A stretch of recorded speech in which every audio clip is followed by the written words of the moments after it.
For those of you that don't know me, my name's Steve Jobs, and this is the first of one of many Chalk Talks we're going to have this year together.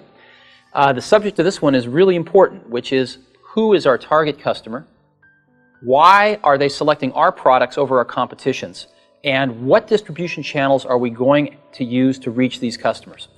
A lot of light bulbs have come on over the last 90 days. I've had the good fortune to be with a lot of you out in the field, meeting customers, getting first-hand information as to what they're doing with our products. You have fed a lot of information to the management of this company, and we've done a lot of thinking and looked at the data, and all of a sudden out of this data, some very, very important things have come to light. I want to share them with you today. We've had historically a very hard time figuring out exactly who our customer was. And I'd like to show you why. When we first look at the workstation marketplace, it looks something like this.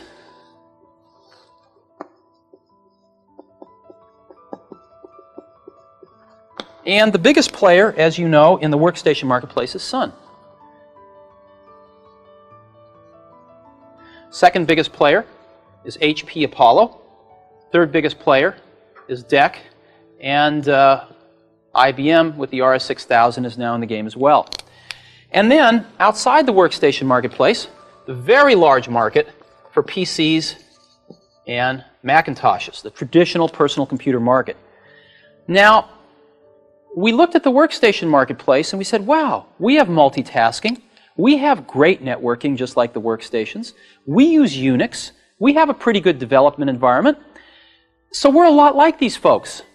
But then again, these folks don't really care about user interface, or at least they haven't been able to execute on it if they do.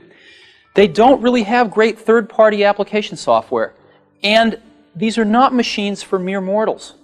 So we're not like them at all. And then we look at the PCs, and we do strive to get a suite of application software that allows us to be just like these folks. We do strive to attain ease of use, and actually are easier to use than even a Macintosh today. So we're a lot like these folks, but then again, we have multitasking and networking that is an order of magnitude beyond what you can do with a PC today. So over the last year, we've oscillated back and forth between thinking that the PCs and the Macs were our competitors, and this is where we want it to be, or the workstations were our competitors, and this is where we want it to be.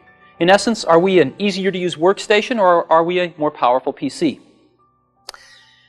And had it not been for a revelation, if you will, 5 or 6 months ago, we probably would still be oscillating today. And what that revelation was that somebody turned up the power of our microscope a little bit, and we saw something very important. And what we saw was that the workstation marketplace is really not just one workstation marketplace, but two.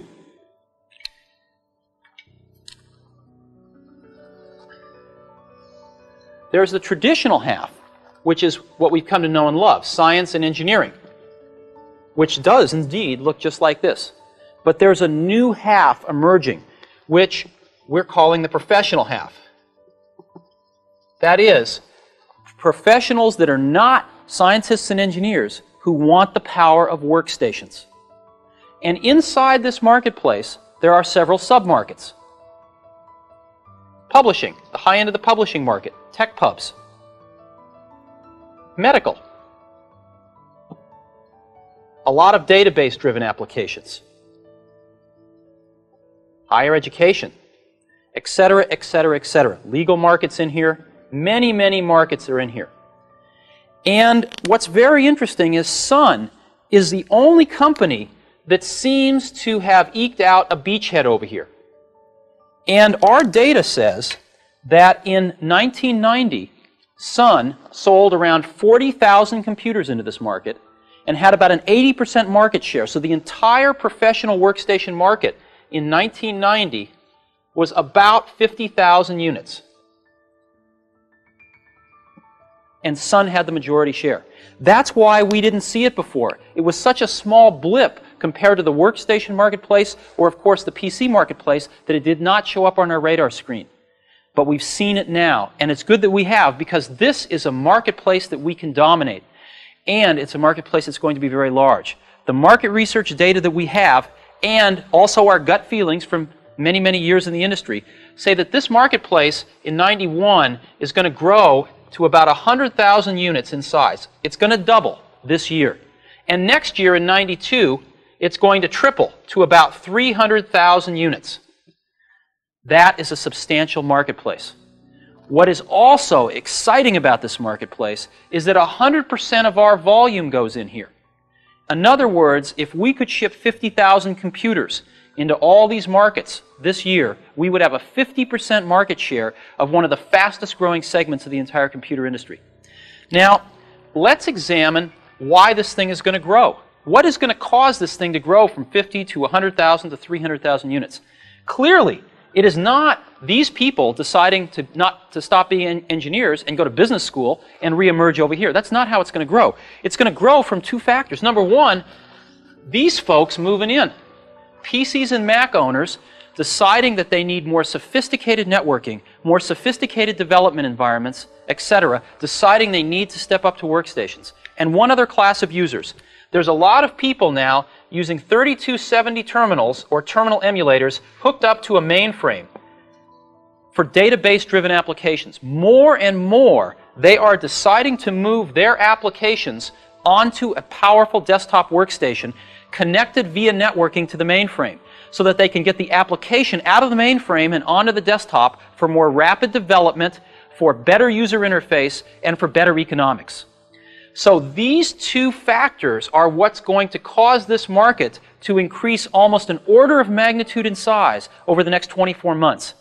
And we can get half of it. Now, one of the things that is very interesting is that Sun is today the major participant in this marketplace with an 80% market share. And I personally don't see too many other people being able to move into this marketplace over the next few years. I believe Sun will remain our major competitor. The funny thing is, while we're convincing these people using PCs and Macs and these people using 3270 terminals or equivalents to move in to the professional workstation segment, Sun is, if you will, our friend. Because they're going to spend their marketing money to convince people to move into this segment. But the minute they've made their choice to move into the segment, whether we've convinced them or Sun has convinced them, Sun and Next are mortal enemies. And the good news, which we'll talk about in a minute, is that we've had a chance to suit up against Sun with our new products about 15 times in the last 90 days. And we've won 15 out of 15. Now we want to address what is compelling these people to move into this new category of professional workstations. And secondly, once they've decided to make the move into the category, why are we going to beat Sun? Let's take a look. There's three primary reasons. The first one is that every single customer we've talked to here has the need to write one custom application. They've got one mission-critical app that they've got to write. And so the development environment becomes critical. In addition to that, these applications are very network intensive. So they need very sophisticated networking capabilities, which they cannot find in PCs and Macs. And third, these applications primarily are database driven, which means that they want to write the application on the desktop machine, but this application on the desktop machine through the sophisticated networking is going to communicate with SQL databases running in either an IBM mainframe or running Oracle or Sybase on a Sequent machine, something like that. So they need the sophistication of the networking and the ability to seamlessly talk to databases running on large servers.